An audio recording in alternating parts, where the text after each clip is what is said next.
Let's turn that off.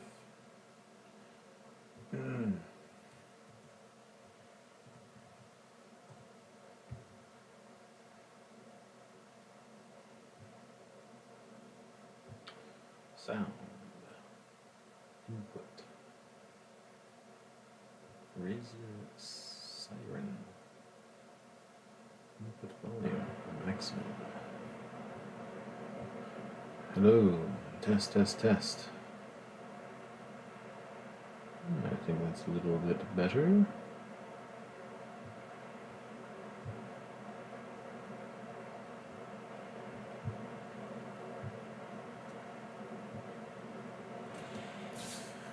Alright. Taking a break from the Hemingway and taking a detour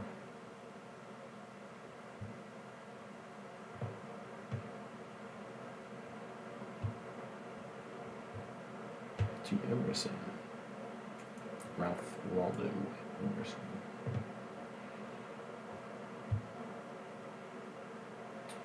But you know what?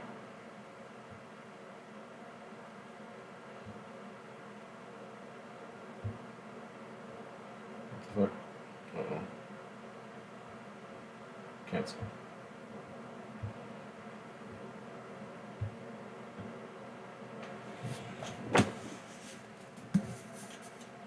I'm trying to read Nature, his first book, in one sitting. Probably take about 2.5 hours. It's 40 pages. So I will read the introduction first.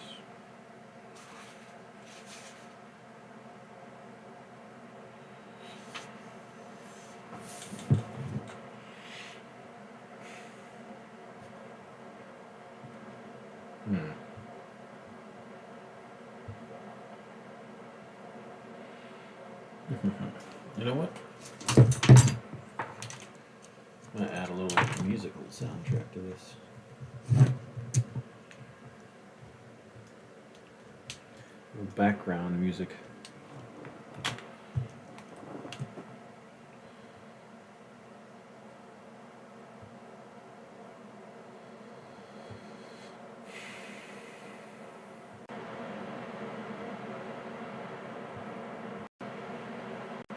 With subtle ambience.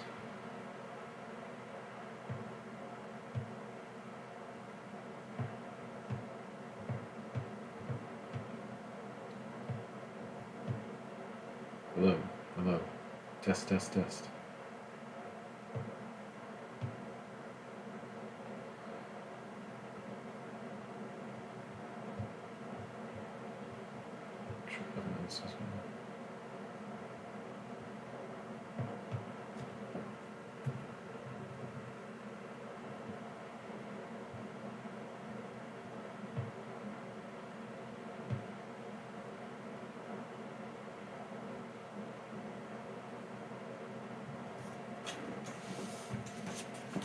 This test has minus 15.5 decibels.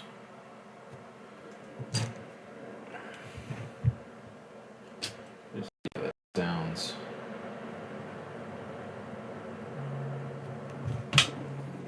Coming from this room.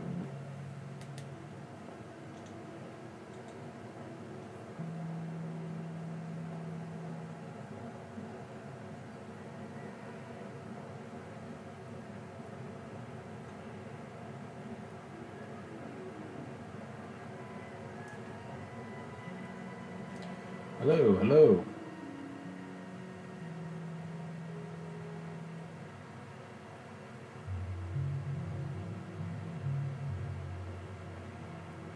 That sounds okay. A little quiet, maybe a little minus 13 decibels.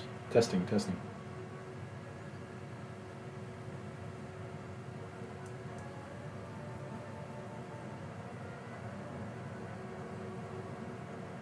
Hello, hello.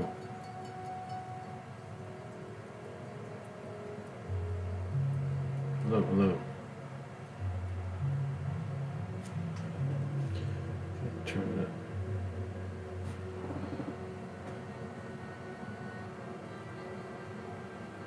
I probably don't want it much louder than that.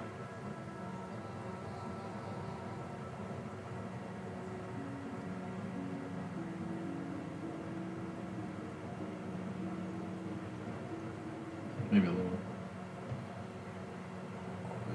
quieter. I think that's good. That's good.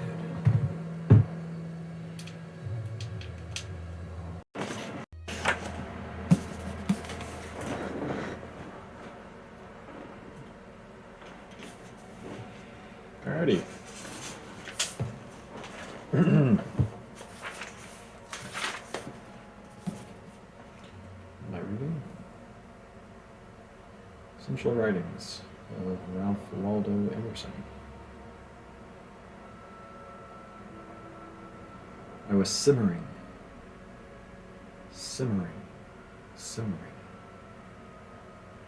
Emerson brought me to a boil.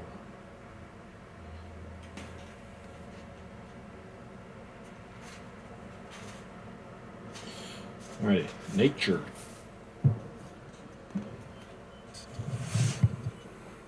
Nature was Emerson's first book. He had been meditating on it several years before he published it in 1836. Some of it he wrote in the same room where Hawthorne wrote Moses from an old manse. 500 copies of Nature were published anonymously, although the book made a few friends in England, notably Carlyle, Richard Monckton Milnes, and John Sterling. It was not enthusiastically received as a whole. It was not reissued until 1847. A subtle chain of countless rings, the next unto the farthest brings. The eye reads omens where it goes, and speaks all languages the rose. And striving to be man, the worm mounts through all the spires of form. Introduction. Our age is retrospective. It builds the sepulchres of the fathers. It writes biographies, histories, and criticism. The foregoing generations beheld God and nature face to face, we through their eyes. Why should not we also enjoy an original relation to the universe? Why should not we have a poetry and philosophy of insight, and not of tradition, and a religion by revelation to us, and not the history of theirs? Embosomed for a season in nature, whose floods of life stream around and through us, and invite us, by the powers they supply, to action proportioned to nature. Why should we grope among the dry bones of the past, or put the living generation into masquerade out of its faded wardrobe? The sun shines today also. There is more wool and flax in the fields. There are new lands, new men, new thoughts. Let us demand our own works and laws and worship. Undoubtedly, we have no questions to ask which are unanswerable. We must trust the perfection of the creation so far as to believe that whatever curiosity the order of things has awakened in our minds, the order of things can satisfy. Every man's condition is a solution in hieroglyphic to those inquiries he would put. He acts it as life before he apprehends it as truth. In like manner, nature is already, in its forms and tendencies, describing its own design. Let us interrogate the great apparition that shines so peacefully around us. Let us inquire, to what end is nature? All science has one aim, namely to find a theory of nature. We have theories of races and functions, but scarcely yet a remote approach to an idea of creation. We are now so far from the road to truth that religious teachers dispute and hate each other, and speculative men are esteemed unsound and frivolous. But to a sound judgment, the most abstract truth is the most practical. Whenever a true theory appears, it will be its own evidence. Its test is that it will explain all phenomena. Many are thought not only explained but inexplicable, as language, sleep, madness, dreams, beasts, sex. Philosophy considered, the universe is composed of nature and the soul. Strictly speaking, therefore, all that is separate from us, all which philosophy distinguishes as the not me, that is, both nature and art, all other men and my own body, must be ranked under this name, nature. In enumerating values of nature and casting up their sum, I shall use the word in both senses, in its common and in its philosophical import. In inquiries so general as our present one, the inaccuracy is not material. No confusion of thought will occur. Nature, in the common sense, refers to essences unchanged by man: space, the air, the river, the leaf. Art is applied to the mixture of his will with the same things, as in a house, a canal, a statue, a picture. But his operations taken together are so insignificant, a little chipping, baking, patching, and washing, that in an impression so grand as that of the world on the human mind, they do not vary the result.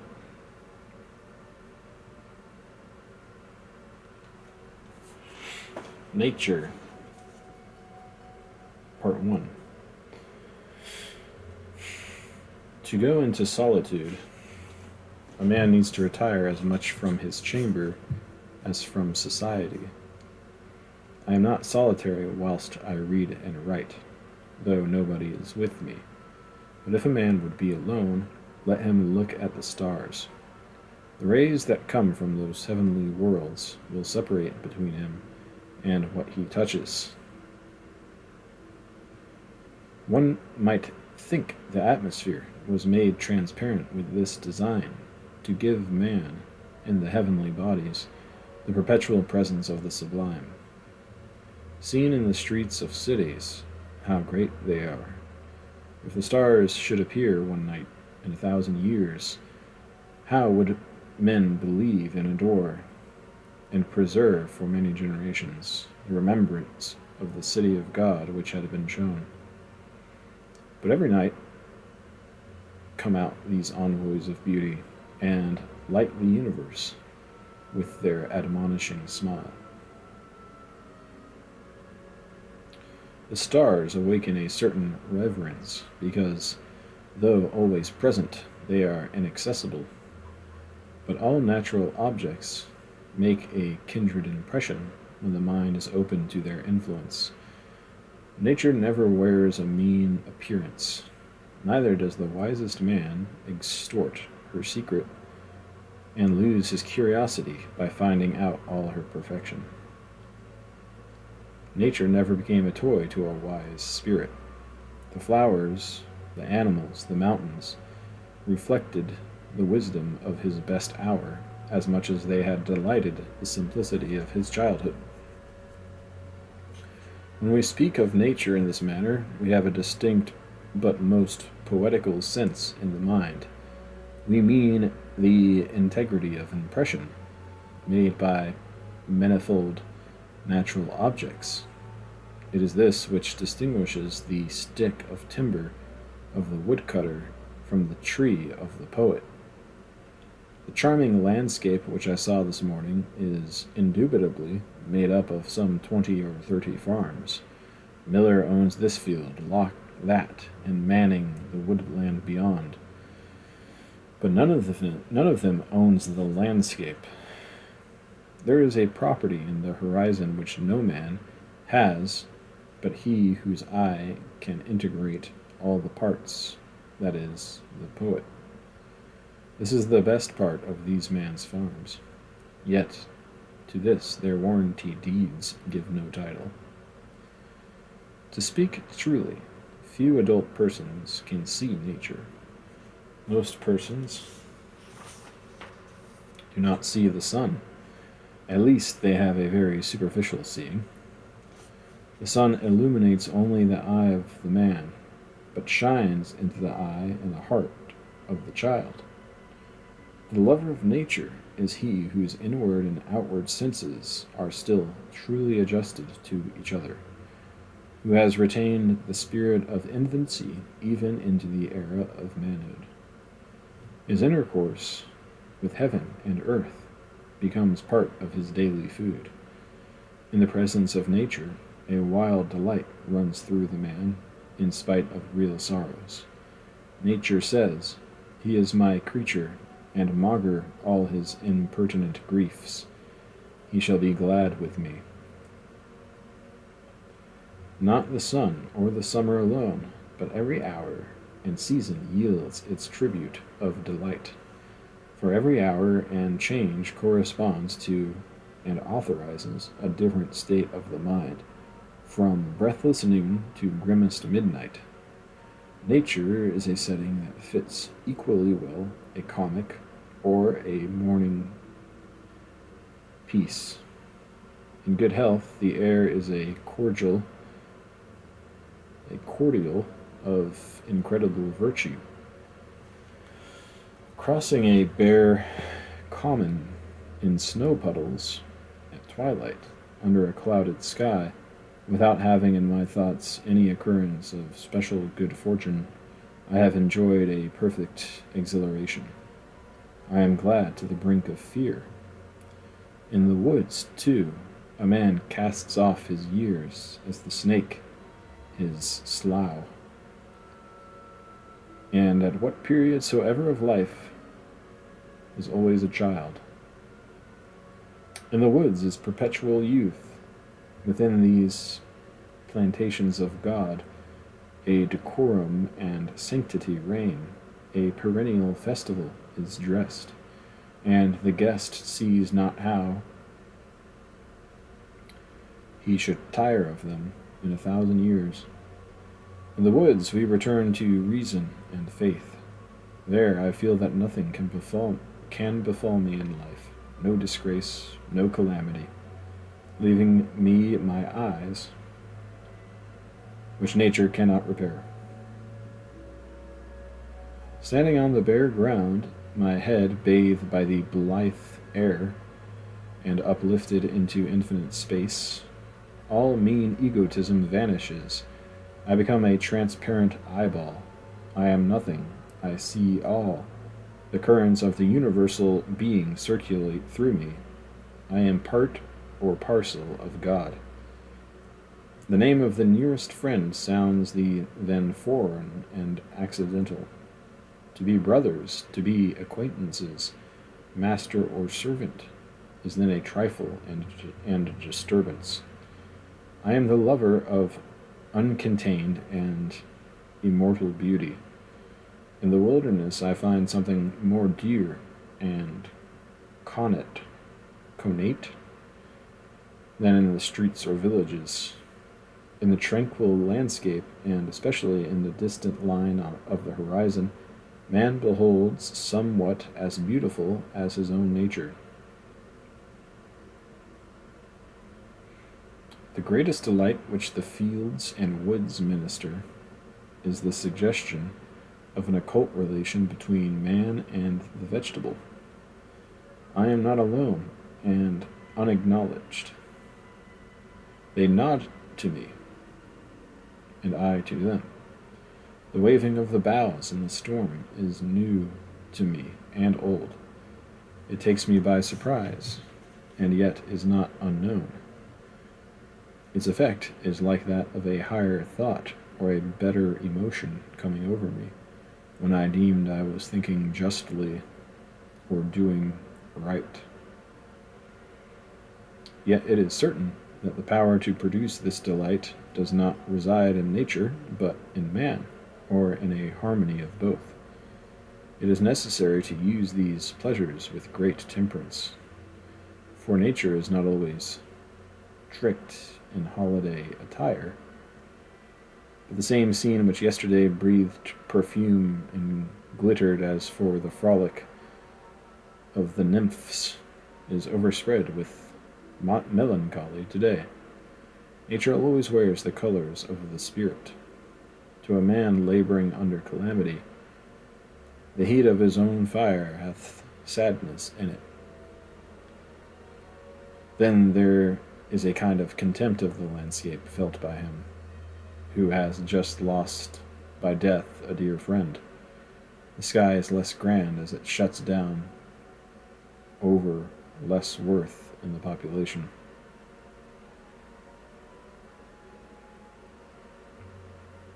Two, commodity.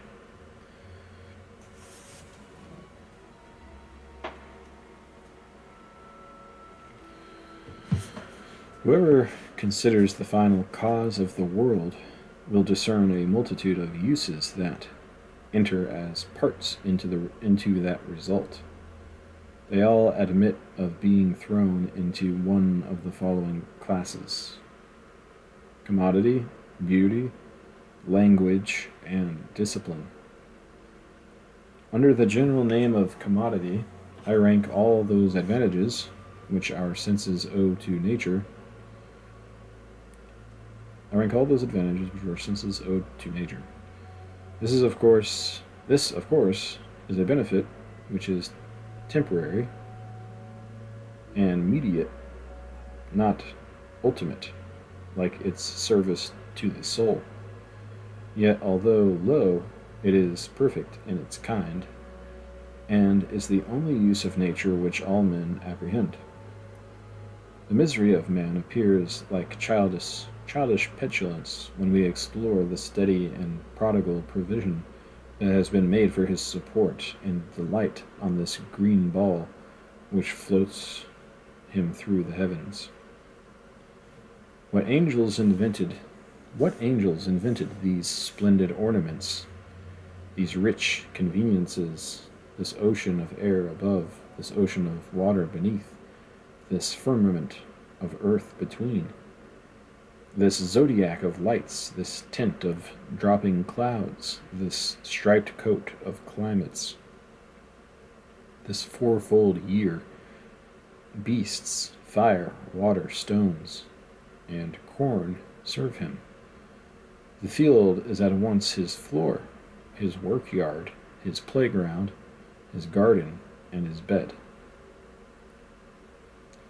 More servants wait on man than he'll take notice of. Nature in its ministry to man is not only the material, but is also the process and the result. All the parts incessantly work into each other's hands for the profit of man. The wind sows the seed, the sun evaporates the sea, the wind blows the vapor to the field, the ice on the other side of the planet condenses rain on this, the rain feeds the plant feeds the animal, and thus the endless circulations of the divine charity nourish man. The useful arts are reproductions of new combinations by the wit of man, of the same natural benefactors. He no longer waits for favoring gales, but by means of steam he realizes the fable of Aeolus's bag, and carries the 32 winds in the boiler of his boat. To diminish friction, he paves the road with iron bars, and mounting a coach with a shipload of men, animals, and merchandise. Behind him, he darts through the country from town to town, like an eagle or a swallow through the air. By the aggregate of these aids, how is the face of the world changed? From the era of Noah to that of Napoleon, the private poor man hath cities, ships, canals, bridges built for him. He goes to the post office, and the human race runs on his errands. To the bookshop, and the human race read and write of all that happens for him. To the courthouse, and nations repair his wrongs. He sets his house upon the road, and the human race go forth every morning and shovel out the snow and cut a path for him. But there is no need of specifying particulars in this class of uses. The catalogue is endless, and the examples so obvious, that I shall leave them to the reader's reflection, with the general remark that this mercenary benefit is one which has respect to a farther good. A man is fed, not that he may be fed, but that he may work.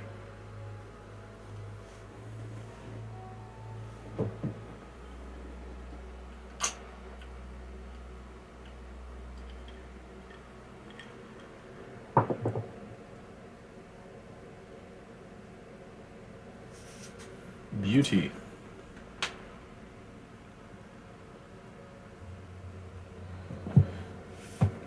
A nobler want of man is served by nature, namely the love of beauty. The ancient Greeks called the word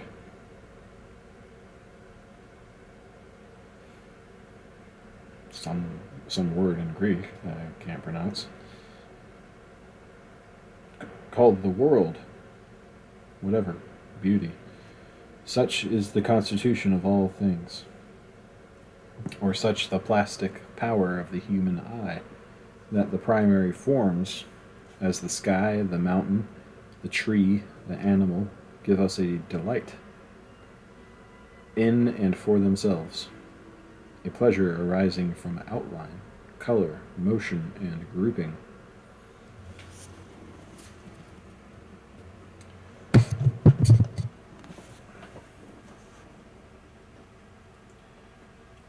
This seems partly owing to the eye itself.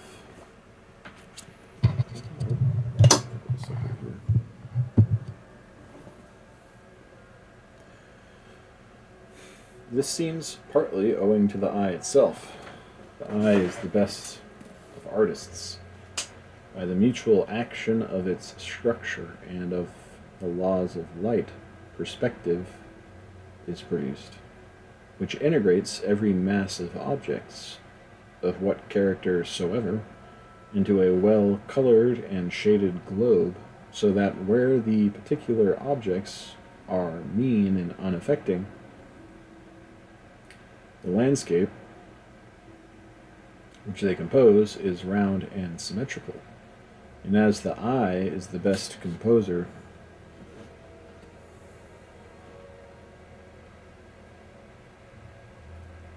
so light is the first of painters. There is no object so foul that intense light will not make beautiful, and the stimulus it affords to the sense, and a sort of infinitude which it hath, like space and time, make all matter gay. Even the corpse has its own beauty. But besides this general grace diffused over nature, almost all the individual forms are agreeable to the eye, as is proved by our endless limitations of some of them, as the acorn, the grape, the pine cone, the wheat ear, the egg, the wings and forms of most birds, the lion's claw, the serpent, the butterfly, seashells, flames, clouds, buds, leaves, and the forms of many trees, as the palm. For better consideration, we may distribute the aspects of beauty in a threefold manner. 1. First, the simple perception of natural forms is a delight. The influence of the forms and actions in nature is so needful to man that in its lowest functions it seems to lie on the confines of commodity and beauty. Perception, natural influence of the forms and actions in nature is in its lowest functions it seems to lie on the confines.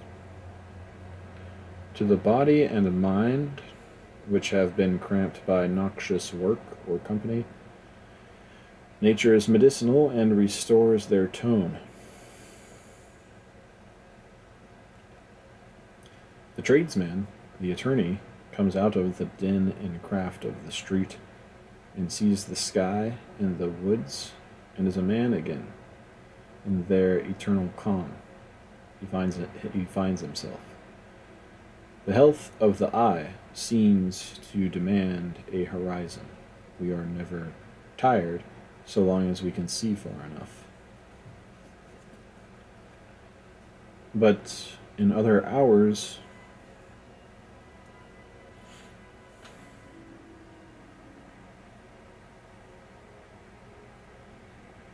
nature satisfies by its loveliness and without any mixture of corporeal benefit. I see the spectacle of morning from the hilltop over against my house, from daybreak to sunrise, with emotions which an angel might share.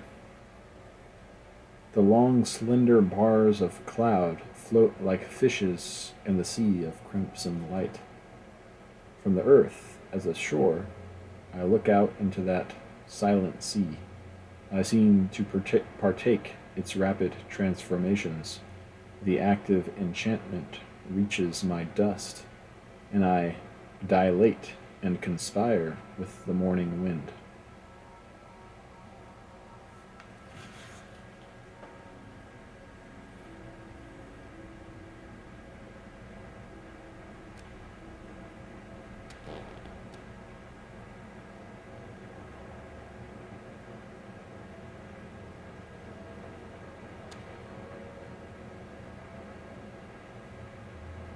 How does nature deify us with a few and cheap elements?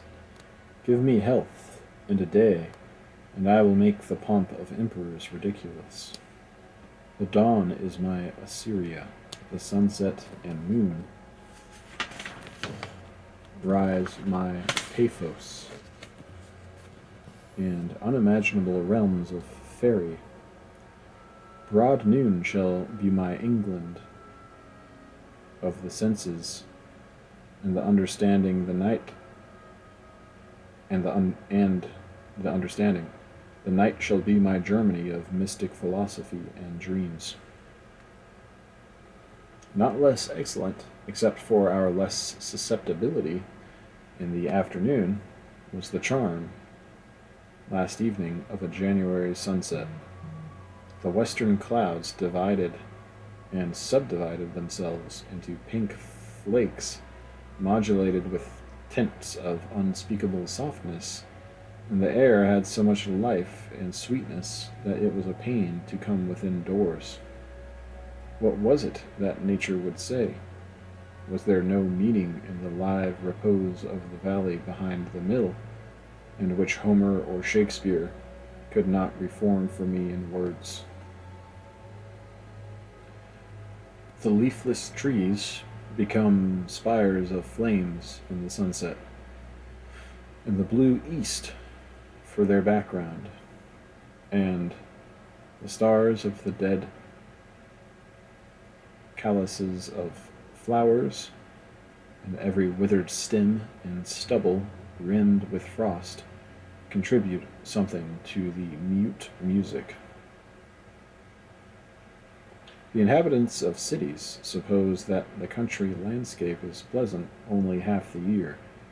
I please myself with the graces of the winter scenery, and believe that we are as much touched by it as by the genial influences of summer. To the attentive eye, each moment of the year has its own beauty, and in the same field it beholds, every hour, a picture which was never seen before, and which shall never be seen again. The heavens change every moment, and reflect their glory or gloom on the plains beneath. The state of the crop in the surrounding farms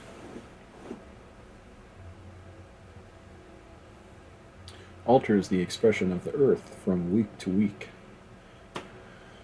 The succession of native plants in the pastures and roadsides, which make the silent clock by which time tells the summer hours, will make even the divisions of the day sensible to a keen observer.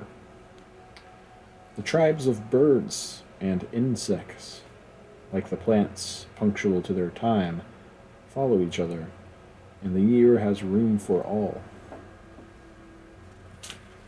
By watercolors, the variety is greater in July. The blue pontidaria, or pickerel weed, blooms in large beds in the shallow parts of our pleasant river, and swarms the yellow butterflies in continual motion. Art cannot rival this pomp of purple and gold. Indeed, the river is a perpetual gala, and boasts each month a new ornament. But this beauty of nature, which is seen and felt as beauty, is the least part. The shows of day, the dewy morning, the rainbow, mountains, orchids in blossom, stars, moonlight, shadows in still water, and the like, if too eagerly hunted, become shows merely, and mock us with their unreality. Go out of the house to see the moon, and is mere tinsel. 'Tis mere tinsel? It will not please as when its light shines upon your necessary journey. The beauty that shimmers in the yellow afternoons of October, whoever could clutch it, go forth to find it, and it is gone. It is only a mirage as you look from the windows of diligence. 2. The presence of a higher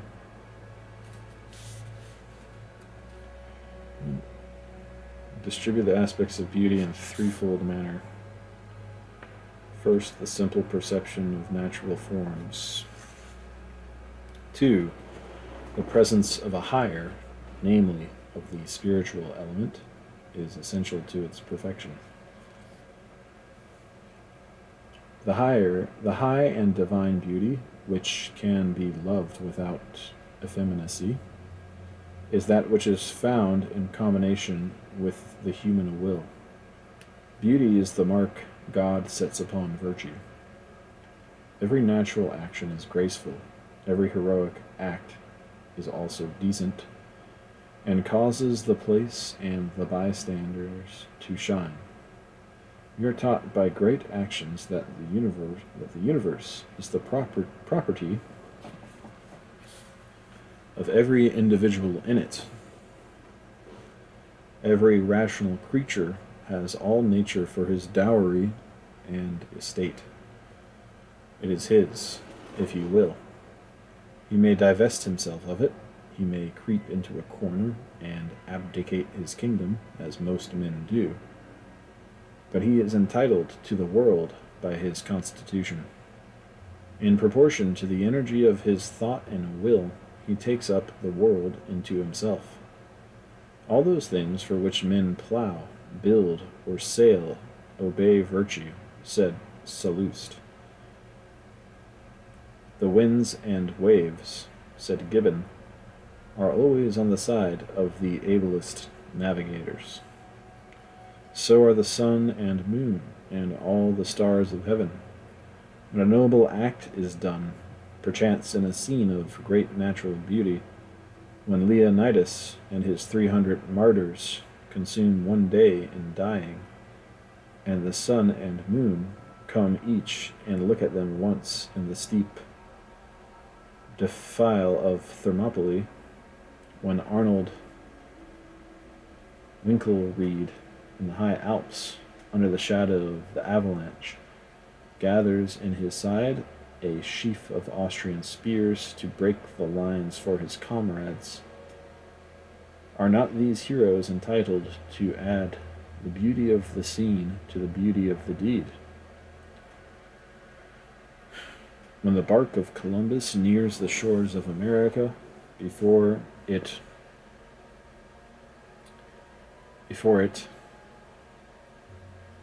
the beach lined with savages fleeing out of all their huts of cane, the sea behind, and the purple mountains of the Indian archipelago around, can we separate the man from the living picture?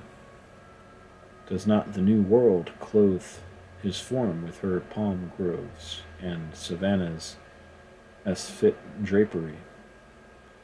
Ever does natural beauty steal in like air and envelop great actions. When Sir Harry Vane was dragged up the Tower Hill, sitting on a sled, to suffer death as the champion of the English laws, one of the multitude cried out to him, "You never sat on so glorious a seat. You never sate on so glorious a seat." Charles II, to intimidate the citizens of London, caused the patriot Lord Russell to be drawn in an open coach through the principal streets of the city on his way to the scaffold. But, his biographer says, the multitude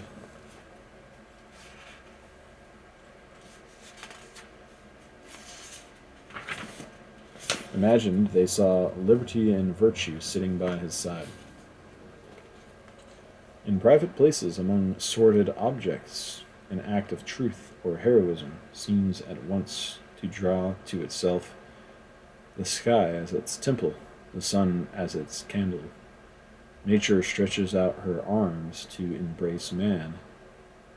Only let his thoughts be of equal greatness. Willingly does she follow his steps with the rose and the violet, and bend her lines of grandeur and grace to the decoration of her darling child. Only let his thoughts be of equal scope, and the frame will suit the picture. A virtuous man is in unison with her works, and makes the central figure of the visible sphere. Homer, Pindar, Socrates, Phocion associate themselves fitly in our memory with the geography and climate of Greece. The visible heavens and earth sympathize with Jesus, and in common life, whosoever has seen a person of powerful character and happy genius will have remarked how easily he took all things along with him, the persons, the opinions, and the day, and nature became ancillary to a man.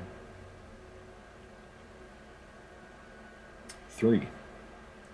There is still another aspect under which the beauty of the world may be viewed, namely, as it becomes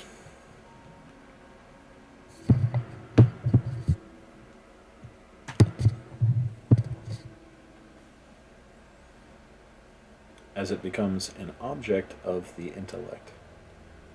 Beside the relation of things to virtue, they have a relation to thought. The intellect searches out the absolute order of things as they stand in the mind of God, and without the colors of affection. The intellectual and the active powers seem to succeed each other, and the exclusive activity of the one generates the exclusive activity of the other. There is something unfriendly in each to the other, but they are like the alternate periods of feeding and working in animals.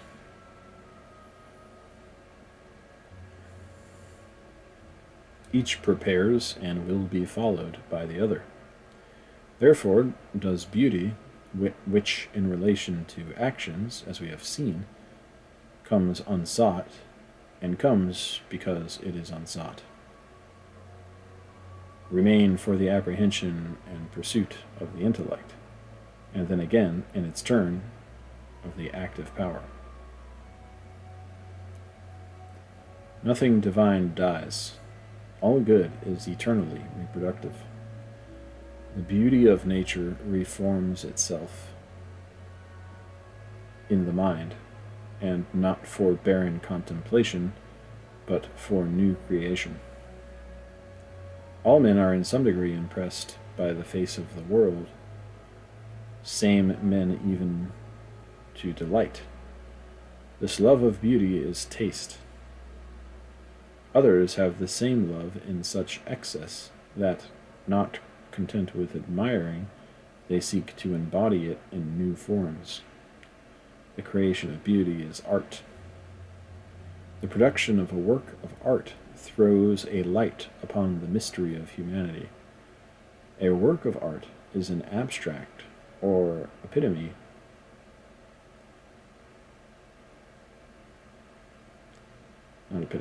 epitome of the world. It is the result of expression of nature in miniature. For although the works of nature are innumerable and all different, the result of the expression of them all is similar and single. Nature is a sea of forms, radically alike and even unique. A leaf, a sunbeam, a landscape, the ocean make an analogous impression on the mind. What is common to them all, that perfectness and harmony, is beauty. The standard of beauty is the entire circuit of natural forms, the totality of nature, which the Italians expressed by defining beauty il più nell'uno. Nothing is quite beautiful alone. Nothing but is beautiful in the whole. A single object is only so far beautiful as it suggests this universal grace. The poet, the painter, the sculptor, the musician, the architect seek each to concentrate this radiance of the world on one point, and each in his several work to satisfy the love of beauty which stimulates him to produce. Thus is art a nature passed through the alembic of man. Thus in art does nature work through the will of a man, filled with the beauty of her first works. The world thus exists to the soul to satisfy the desire of beauty. This element I call an ultimate end. No reason can be asked or given why the soul seeks beauty. Beauty, in its largest and profoundest sense, is one expression for the universe. God is the all-fair. Truth and goodness and beauty are but different faces of the same all. But beauty in nature is not ultimate. It is the herald of inward and eternal beauty, and not alone a solid and satisfactory good. It must stand as a part, and not as yet the last or highest expression of the final cause of nature.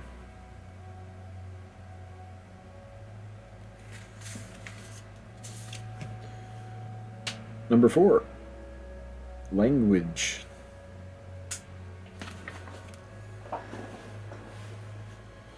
Language is a third use which nature subserves to man. Nature is the vehicle of thought, and in a simple, double, and threefold degree. Words are signs of natural facts. 1. Words are signs of natural facts. 2. particular natural facts are symbols of particular spiritual facts. 3. Nature is the symbol of spirit. 1. Words are signs of natural facts. The use of natural history is to give us aid in supernatural history. The use of the outer creation to give us language for the beings and changes of the inward creation. Every word which is used to express a moral or intellectual fact, if traced to its root, is found to be borrowed from some material appearance. Right means straight, wrong means twisted. Spirit primarily means wind, transgression, the crossing of a line, supercilious, the raising of the eyebrow. We say the heart to express emotion, the head to denote thought, and thought and emotion are words borrowed from sensible things. And now appropriated to spiritual nature. Most of the process by which the transformation is made is hidden from us in the remote time when language was framed, but the same tendency may be daily observed in children. Children are savages, and savages use only nouns or names of things, which they convert into verbs and apply to analogous mental acts. 2. But this origin of all words that convey a spiritual import, so conspicuous a fact in the history of language, is our least debt to nature. Every natural fact is a symbol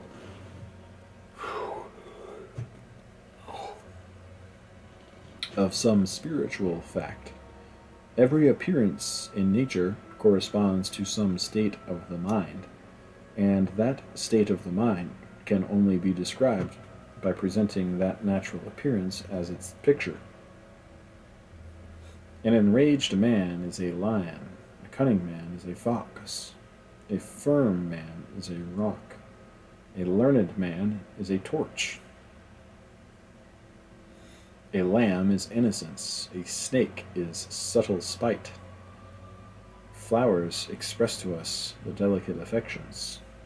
Light and darkness are our familiar expression for knowledge and ignorance, and heat for love. Visible distance behind and before us is, respectively, our image of memory and hope. Who looks upon a river in a meditative hour and is not reminded of the flux of all things?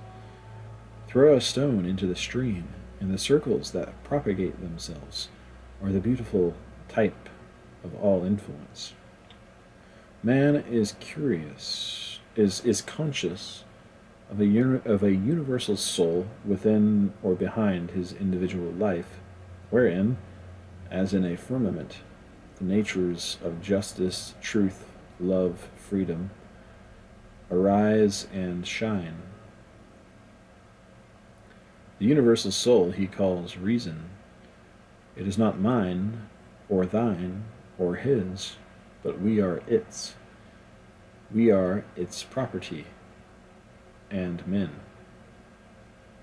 And the blue sky in which the private earth is buried, the sky with its eternal calm, and full of everlasting orbs, is the type of reason. That which intellectually considered we call reason, considered in relation to nature we call spirit. Spirit is the creator. Spirit hath life in itself, and man in all ages and countries embodies it in his language as the Father. It is easily seen that there is nothing lucky or capricious in these analogies, but that they are constant and pervade nature. These are not the dreams of a few poets here and there, but man is an analogist and studies the relations in all objects. He is placed in the center of beings. An array of relation passes from every other being to him, and neither can man be understood without these objects, nor these objects without man. All the facts in natural history, taken by themselves, have no value, but are barren, like a single sex. But marry it to human history, and it is full of life. Whole floras, all Linnaeus's and Buffon's volumes are dry catalogues of facts, but the most trivial of these facts, the habit of a plant, the organs or work or noise of an insect, applied to the illustration of a fact in intellectual philosophy, or in any way associated to human nature, affect us in the most lively and agreeable manner. The seed of a plant, to what affecting analogies in the nature of man is that little fruit made use of? In all discourse, up to the voice of Paul, who calls the human corpse a seed. It is sown a natural body, it is raised a spiritual body. The motion of the earth round its axis and round the sun makes the day and the year. These are certain amounts of brute light and heat, but is there no intent of an analogy between man's life and the seasons? And do the seasons gain no grandeur or pathos from that analogy? The insects of the ant are very unimportant considered as the ants. But the moment a ray of relation is seen to extend from it to man, and the little drudge is seen to be a monitor, a little body with a mighty heart and all its habits, even that said to be recently observed, that it never sleeps, becomes sublime. Because of this radical correspondence between visible things and human thoughts, savages who have only what is necessary converse in figures. As we go back in history, language becomes more picturesque until its infancy, when it is all poetry, or all spiritual facts are represented by natural symbols. The same symbols are found to make the original elements of all languages. It has moreover been observed that the idioms of all languages approach each other in passages of the greatest eloquence and power. And as this is the first language, so is it the last. This immediate dependence of language upon nature, this conversion of an outward phenomenon into a type of somewhat in human life, never loses its power to affect us. It is this which gives that piquancy to the conversation of a strong-natured farmer or backwoods man, which all men relish. A man's power to connect his thought with its proper symbol, and so to utter it, depends on the simplicity of his character, that is, upon his love of truth and his desire to communicate it without loss. The corruption of man is followed by the corruption of language. When simplicity of character and the sovereignty of ideas is broken up by the prevalence of secondary desires, the desire for riches, of pleasure, of power, and of praise, and duplicity and falsehood take place of simplicity and truth, the power over nature as an interpreter, of the will is in a degree lost.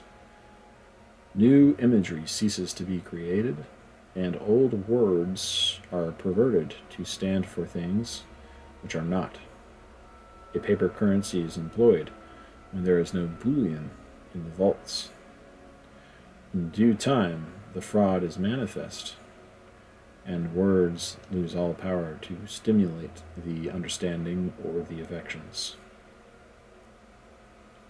Hundreds of writers may be found in every long civilized nation who for a short time believe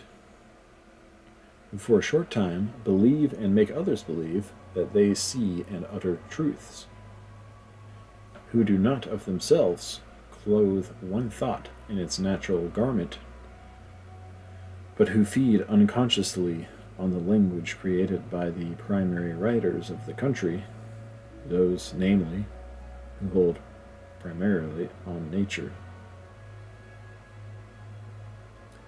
But wise men pierce this rotten diction and fasten words again to visible things, so that picturesque language is at once a commanding certificate that he who employs it is a man in alliance with truth and God.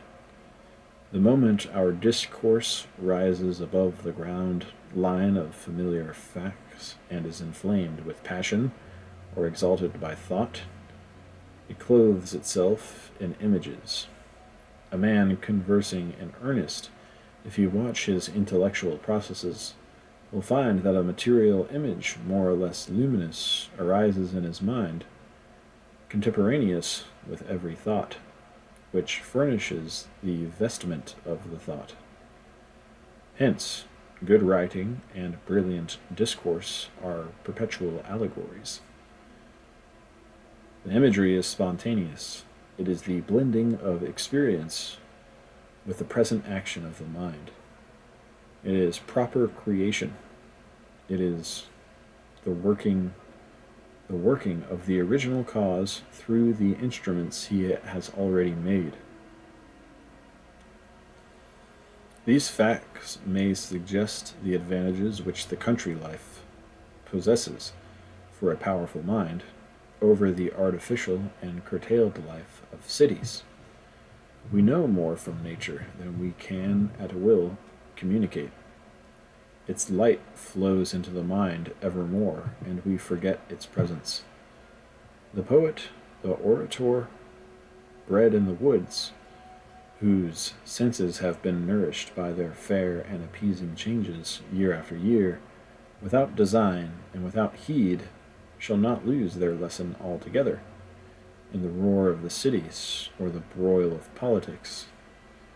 Long hereafter, amidst agitation and terror in national councils, in the hour of revolution, these solemn images shall reappear in their morning luster as fit symbols and words of the thoughts which the passing events shall awaken. At the call of a noble sentiment, again the woods wave, the pines murmur, the river rolls and shines, and the cattle low upon the mountains, as he saw and heard them in his infancy. And with these forms, the spells of persuasion, the keys of power are put into his hands. 3. We are thus assisted by natural objects in the expression of particular meanings. But how great a language to convey such peppercorn informations!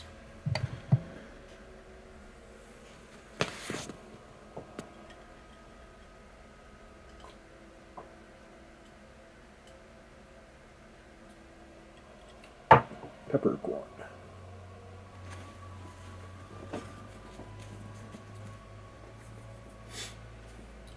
Didn't need such noble races of creatures, this profusion of forms, this host of orbs in heaven, to furnish man with the dictionary and grammar of his municipal speech. Whilst we use this grand cipher to expedite the affairs of our pot and kettle, we feel that we have not yet put it to use, neither are able. We are like travelers using the cinders of a volcano to roast their eggs, whilst we see that it always stands ready to clothe what we would say. We cannot avoid the question whether the characters are not significant of themselves.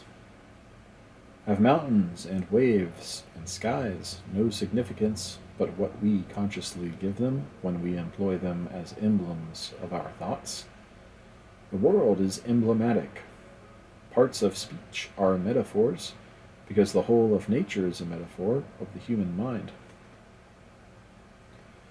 The law of moral nature answers to those of matter as face to face in a glass.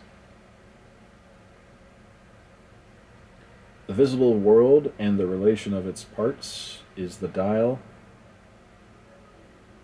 plate of the invisible.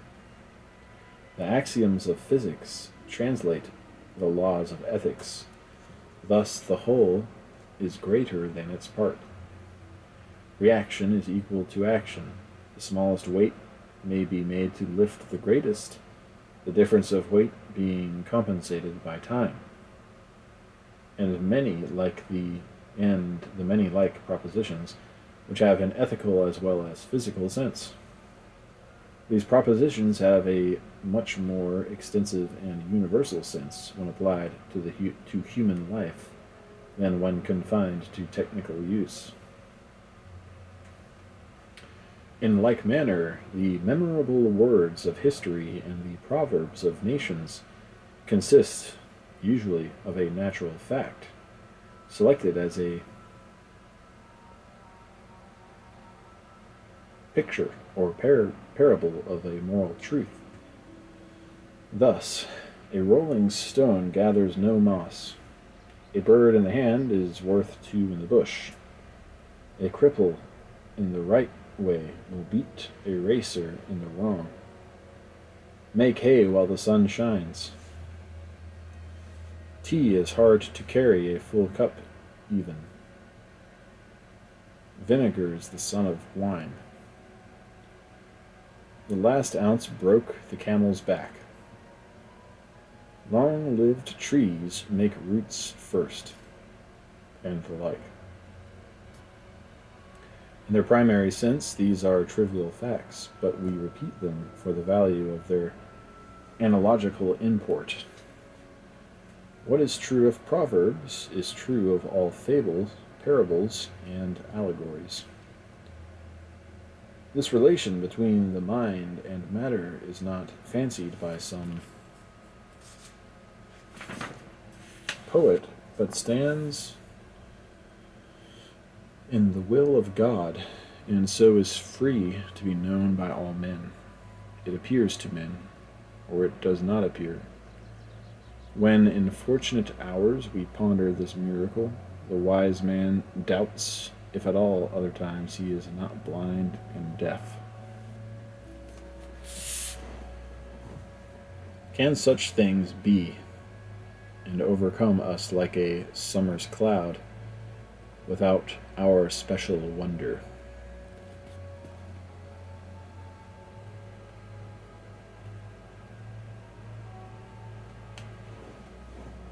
For the universe becomes transparent, and the light of heaven, the light of higher laws than its own shines through it. It is the standing problem which has exercised the wonder and the study of every fine genius since the world began, from the era of the Egyptians and the Brahmins to that of Pythagoras, of Plato, of Bacon, of Leibniz, of Swedenborg. There sits the Sphinx at the roadside, and from age to age, as each prophet comes by, he tries his fortune at reading her riddle. There seems to be a necessity in spirit to manifest itself in material forms. And day and night, river and storm, beast and bird, acid and alkali, pre-exist in necessary ideas in the mind of God, and are what they are by virtue of preceding affections in the world of spirit.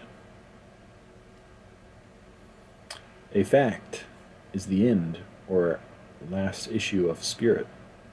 The visible creation is the terminus of the circumference of the invisible world. Material objects, said a French philosopher, are necessarily kinds of scoris? Are necessarily kinds of, don't know that word, of the substantial thoughts of the Creator, which must always preserve an exact relation to their first origin. In other words, visible nature must have a spiritual and moral side. This doctrine is abstruse, and though the images of garment, scoriae, mirror, etc. may stimulate the fancy,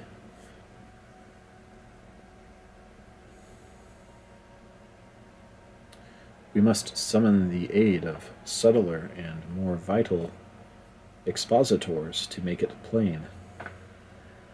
Every scripture is to be interpreted by the same spirit which gave it forth, is the fundamental law of criticism. A life in harmony with nature, the love of truth and of virtue, will purge the eyes to understand her text. By degrees we may come to know the primitive sense of the permanent objects of nature, so that the world shall be to us an open book, and every form significant of its hidden life and final cause. A new interest surprises us, whilst under the view now suggested we contemplate the fearful extent and multitude of objects, since every object rightly seen unlocks a new faculty of the soul. That which was unconscious truth becomes, when interpreted and defined in an object, a part of the domain of knowledge, a new weapon in the magazine of power.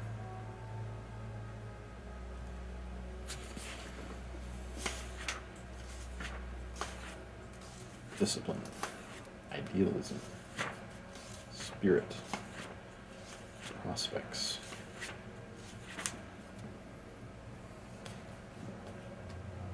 It's a long way to go.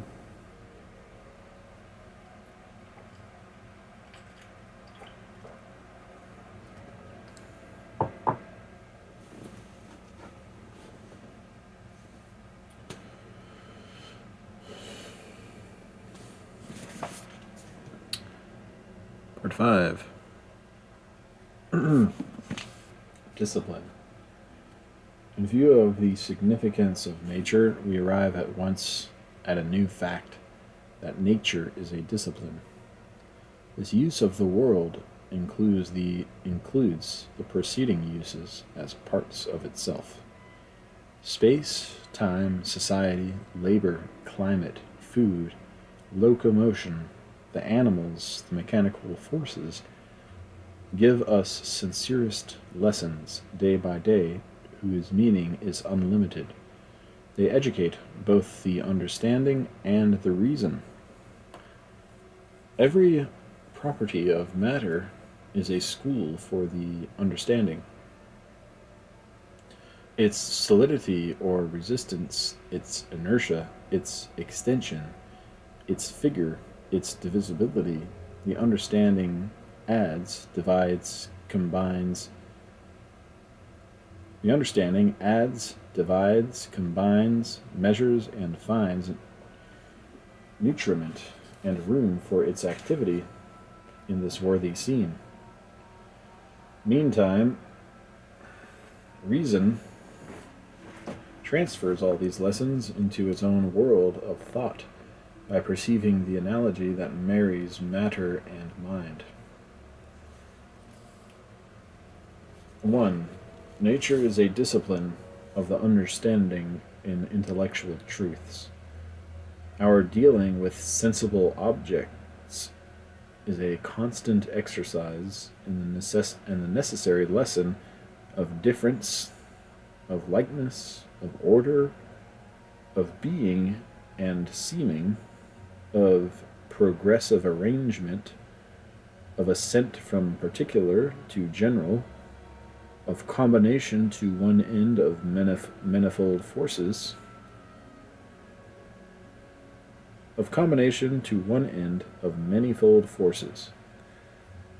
proportioned to the importance of the organ to be formed, is the extreme care with which its tuition is provided. A care pretermitted in no single case. Pretermitted? What tedious training, day after day, year after year, never ending, to form the common sense! What continual reproduction of annoyances, inconveniences, dilemmas! What rejoicing over us little men! What disputing of prices! What reckonings of interest! And all to form the hand of the mind, to instruct us that good thoughts are no better than good dreams unless they be executed.